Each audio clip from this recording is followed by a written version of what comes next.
Eh oui les amis, l'épisode numéro 5 de Boruto qui tourne aujourd'hui autour d'un personnage assez bizarre, assez étrange.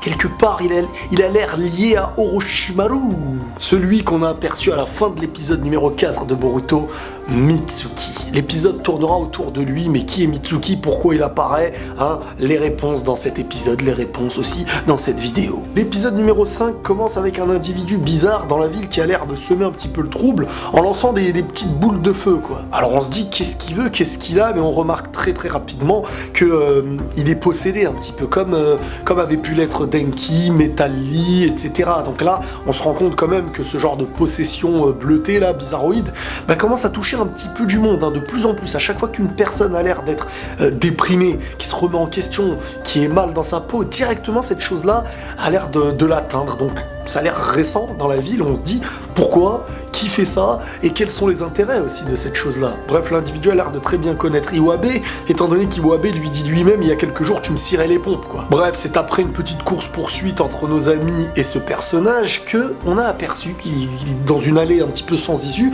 qui s'est retrouvé face à Mitsuki, par terre, et Boruto de son œil, j'ai oublié le nom de la pupille, quoi, elle a un nom spécifique, et il a aperçu le chakra maléfique qui s'en allait de lui, mais en face de lui, à ce moment précis, il y avait Mitsuki qui a dit écoute, moi j'ai rien contre toi, limite, mais bon, tu commences à semer un petit peu le trouble, limite ça me saoule, quoi. Donc soit il l'a tabassé, soit il a usé d'un pouvoir qu'il est peut-être même lié lui-même, avec cette magie un petit peu maléfique, avec ce chakra maléfique, cette possession, peut-être qu'en fin de compte, Mitsuki, il est lié à ça. Et c'est la question qui tourne un petit peu autour de la tête des gens actuellement. Quoi qu'il arrive, Mitsuki a stoppé le personnage. On est enfin à l'école, à l'académie, dans la classe de Boruto, et c'est là que Shino Sensei présente un petit peu le nouvel élève, celui qu'on a vu juste avant, Mitsuki. Un nouvel élève qui est dans la classe de Boruto, ça s'annonce sympa déjà ça. Moi personnellement, je trouve ça super cool parce que le personnage a l'air bizarre, et au fur et à mesure de l'épisode, je vais vous donner un petit peu mes impressions par rapport à celui-ci, qui a l'air d'être un petit peu dans un style de Sai. Vous vous rappelez à l'époque dans Naruto, Sai, qui est un personnage qui n'a pas réellement d'expression, mais qui essaye d'apprendre à vivre avec les gens. C'est-à-dire il n'est pas malsain réellement dans sa démarche, c'est juste que il n'arrive pas à être un humain comme les autres, donc il sait pas quand faut rigoler, il sait pas quand faut être sérieux, l'émotion qu'il faut avoir, ah bon, c'est comme ça et tout, il n'y arrive pas. Et là, c'est un petit peu la même chose avec Mitsuki, qui ressemble un petit peu à Sai, avec d'autres charismes à côté, d'autres présences. En fait, moi j'ai l'impression que c'est un petit mélange entre Sai, un petit peu de Gaara aussi pour son mystère et sa puissance qui a l'air d'être au-delà des autres, et vraiment voilà, j'ai vraiment cette impression. Mitsuki qui se présente devant la classe, et en fait il explique, bonjour, je m'appelle Mitsuki machin, et je viens du village d'Oto, le village du son. Rappelez-vous quel était ce village, le village fondé par Orochimaru. Rappelez-vous, ce village qui avait pour un petit peu utilité de prendre des shinobi de partout. Y a pas tu peux être de partout, mais tu dois un petit peu être en accord avec la philosophie du créateur qui était Orochimaru, qui faisait des expériences et qui avait tout plein de repères dans le village. Et ce village même, par le passé, qui avait attaqué Konoha à l'aide de son alliance aussi, au village Suna. Ces deux villages-là étaient des villages ennemis, mais le temps a fait que désormais on est dans une période de paix et que le symbole en fait de Mitsuki dans cette nouvelle présence à l'école, dans le village de Konoha et tout, c'est aussi pour lier, pour montrer aux gens le symbole de l'amitié, que désormais il peut exister entre les villages. Bref, là vous pouvez vous imaginer déjà le questionnement qui peut exister autour de tous les élèves. Otto, tiens, on nous en a déjà parlé, c'est bizarre.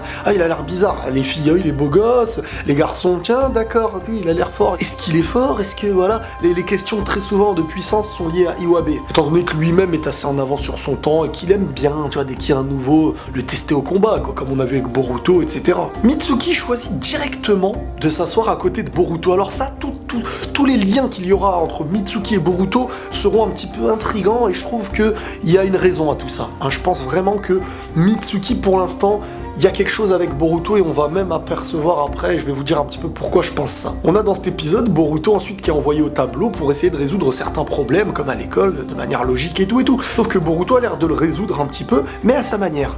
Non pas à la manière du professeur, mais il le réussit encore. Et Boruto, qui a l'air même de se moquer un petit peu de son professeur en lui disant écoute, c'était trop facile, nanana, mets-moi-en un plus dur, quoi. Et là, Shino Sensei, qui commence déjà à avoir du mal avec ses élèves, hein, qui ne se reconnaît pas réellement encore en tant que professeur, bah, qui lui a mis un problème super chaud à résoudre, quoi. J'imagine bien que il savait que les élèves ne pourraient pas le résoudre. Donc Boruto était un petit peu bloqué par rapport à tout ça. Sauf que d'un coup, Mitsuki s'est levé et il a résolu le problème en expliquant que c'était super fastoche pour lui. Donc on voit un petit peu le mystère qui tourne autour de lui. Déjà, il a l'air très intelligent, on peut ressentir un petit peu une avance par rapport aux autres de son âge. J'ai bien aimé ensuite la réaction de Shino Sensei qui lui dit mais pourquoi tu t'es levé, je t'ai rien demandé. Et Mitsuki qui lui répond bah oui mais Boruto était bloqué, c'est logique lorsqu'un camarade est en difficulté bah de l'aider.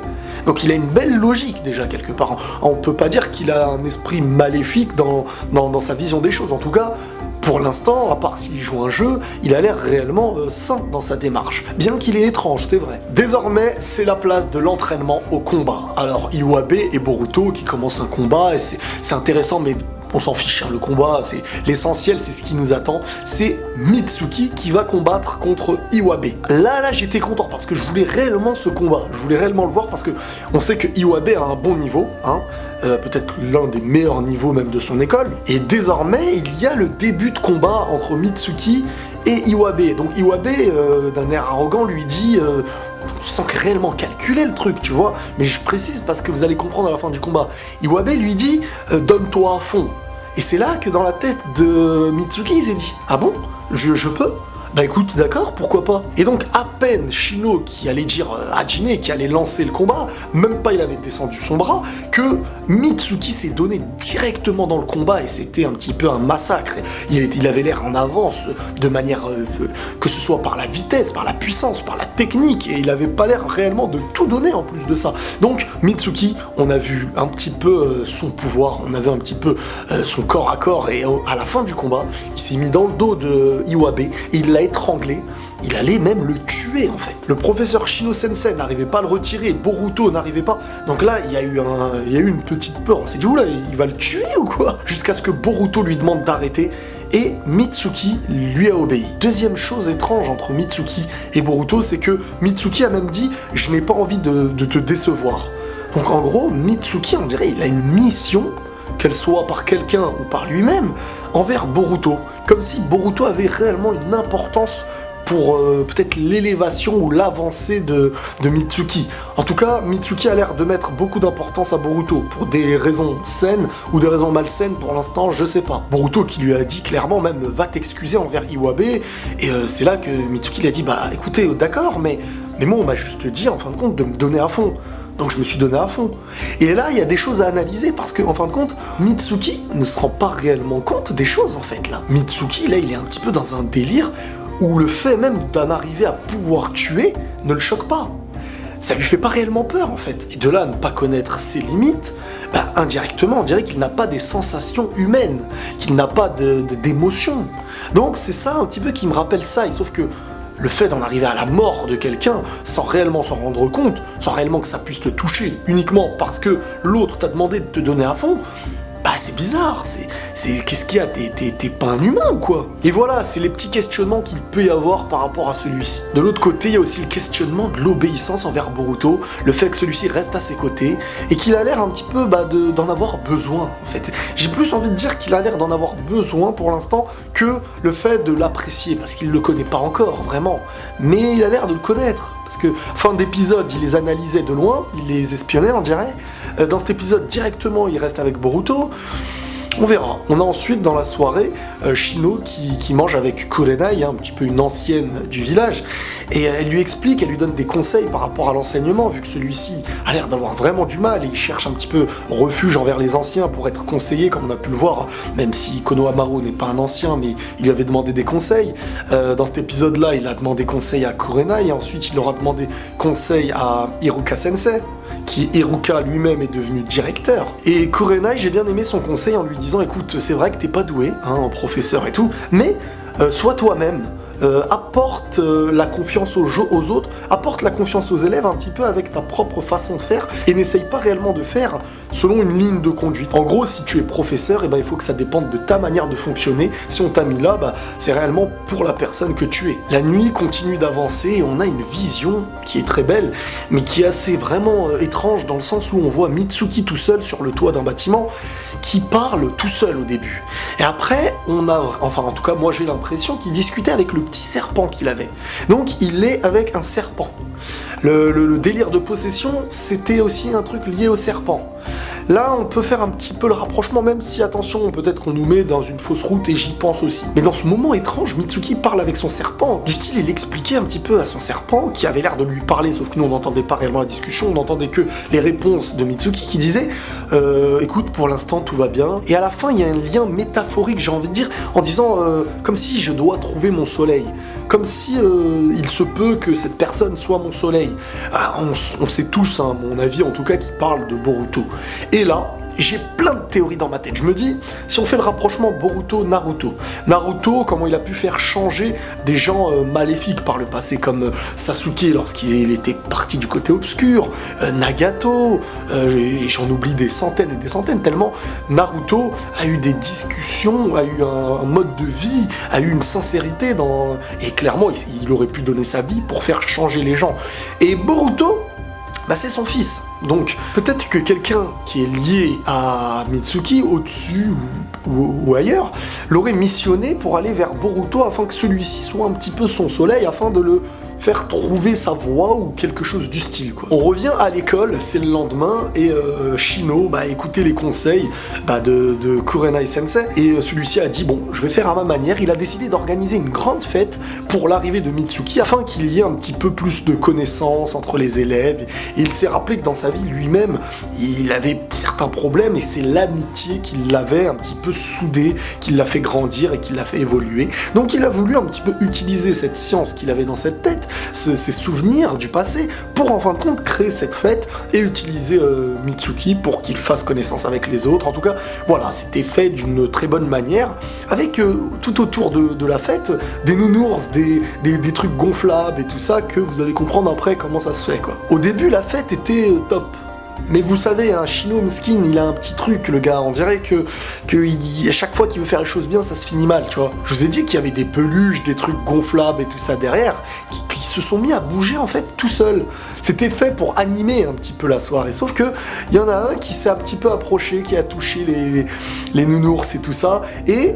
Shino, c'est quoi ces techniques? Rappelez-vous, c'est les insectes. Hein, au passage, deux petits détails qui me plaisent dans sa tenue, c'est les deux petits trucs ici qu'il a là, hein, les deux boutons là, en fin de compte, c'est des insectes à la base. Enfin, c'est dans la décoration des insectes. C'est qu'un détail, tu t'en fiches, mais je préférais le souligner parce que ça marque le décor qui va avec lui. Bref, les nounours et les trucs, en fin de compte, c'était dedans, à l'intérieur, il y avait plein d'insectes qui les faisaient bouger. Le problème, c'est que là, tous les insectes se sont éparpillés dans toute la cour et tout le monde commençait à flipper. Denki, à un moment donné, il était par terre, il a dit « Arrêtez, enlevez-moi ça ». Il a demandé à Mitsuki, qui était à côté de lui, de tout faire pour retirer ça. Petite information, Mitsuki, sur le moment, qui avait l'air d'avoir même des données sur les insectes. Il avait pris un insecte sur son dos, il avait expliqué d'où il venait, de quel village, de quelle technique c'était et tout. Vraiment, Mitsuki a l'air d'être un robot qui a l'air de connaître un petit peu tout sur tout. Il a une science qui est au-delà de son âge, clairement, et une puissance aussi, j'imagine. Et au moment où Denki, qui demande à Mitsuki de l'aider, de retirer tous les insectes et tout, Mitsuki lui dit « T'es sûr, tu veux que je les enlève? De quelle manière et tout ?» Et Denki lui a dit « Vas-y, fais-le, s'il te plaît !» En gros, il flippait, il était par terre. Et Mitsuki, là, qui a utilisé un souffle, une technique, encore une fois, liée au vent et tout, comme dans Naruto et tout ça, on connaît, d'une puissance à tout avoir dégagé sur le passage, mais aussi, malheureusement, avoir détruit un petit peu le lieu où les ouvriers travaillaient pour reconstruire un petit peu le bâtiment qui avait été détruit dans l'épisode d'avant, dû aussi au fait que désormais, c'est pour ça qu'ils étudient dehors, parce que le bâtiment était en reconstruction. En retirant les insectes, là, Mitsuki, à l'aide de sa puissance, qui était puissante, oui, a foutu un peu le bazar partout. Et les ouvriers commençaient à se plaindre en disant bravo, voilà, nanana, on n'est pas content. Bref, Shino n'en pouvait plus, il est parti se confier à Hiruka, qui lui a dit bah écoute Shino, c'est vrai que c'est dur et tout ça, si tu n'y arrives pas, on va mettre Anko et voilà. Et là Shino ça l'a touché. Shino il s'est dit purée, donc en fin de compte je suis dans l'échec, j'arrive pas à gérer cette classe, c'est super dur. Mais j'aime bien le délire, hein, Shino avec la classe qui n'y arrive pas vraiment, parce que ça me rappelle un peu Iruka dans le passé qui avait du mal, mais qui en fin de compte était lié, qui était proche de ses élèves. Ces élèves-là, même quand ils ont vu Shino les laisser faire le cours tout seul, parce que c'est comme ça après que Shino, après être avec Iruka, il a décidé de se reposer tout seul, de les laisser faire cours tout seul une fois quoi. Et les élèves s'en voulaient un petit peu, hein, malgré le fait qu'ils l'ont un peu dénigré de manière humoristique. C'était drôle, mais ça les a vexés un petit peu après. Bah après, ils se sont remis un petit peu en question. Ils ont dit, bon, on va aller lui demander pardon. Et Iruka, à un moment donné, commençait à se retrouver tout seul. Et qu'est-ce qui se passe dans Boruto actuellement quand un personnage déprime, qui se retrouve tout seul, qu'il ne sait plus où donner un petit peu de la tête? Eh ben, il se fait posséder par ce chakra, cette ombre maléfique, bizarroïde, dont on ne sait pas encore qui elle est. Et cette fois-ci, ça a touché Shino Sensei. Donc là, ça devient important, parce que je me disais avant, c'est pourri, ça touche que les petits, nanana. Shino Sensei, ça reste un grand shinobi quand même. N'oublions pas que le mec, il a quand même été là à la guerre, il a pas blagué, il a quand même grandi avec Naruto, Sasuke. Donc voilà, ça reste un ancien qui en avance un petit peu. Ouais. Et là, bah ça l'a touché. Donc là, il est possédé. Shino, à la fin de l'épisode, il est possédé. Il a donné rendez-vous à ses 3 élèves, à, si je me trompe pas, Shikadai, Boruto et Mitsuki, et en fin de compte, à la fin, il avait rendez-vous avec eux, et je pense qu'il y aura un combat au vu de la preview du prochain épisode. Bon, je pense qu'on a compris un petit peu aussi qu'il est fort probable, très très fort probablement même, que Mitsuki soit lié à Orochimaru, hein, des serpents, la couleur de peau, si tu lui retires ses cheveux, il ressemble clairement lui aussi à un serpent. Donc voilà, hein, beaucoup de mystères se posent là-dessus, hein, certains ont les réponses, je le sais bien. À la fin de l'épisode, il y a eu aussi une confrontation avec un ouvrier qui a lui aussi été possédé par le chakra maléfique, mais la petite chose que je voulais parler par rapport à ça, c'était uniquement le fait que c'est Mitsuki qui a en fin de compte sauvé Boruto à la fin, alors qu'il allait tomber. Donc ça nous prouve un petit peu aussi que Mitsuki a l'air de tenir à Boruto, et qu'il y a beaucoup de raisons à ça, j'imagine. Le petit truc aussi, c'est que Mitsuki a l'air d'être au courant pour la pupille de Boruto. Il l'a même questionné du style en lui disant est-ce que tu vois encore le chakra, un truc comme ça.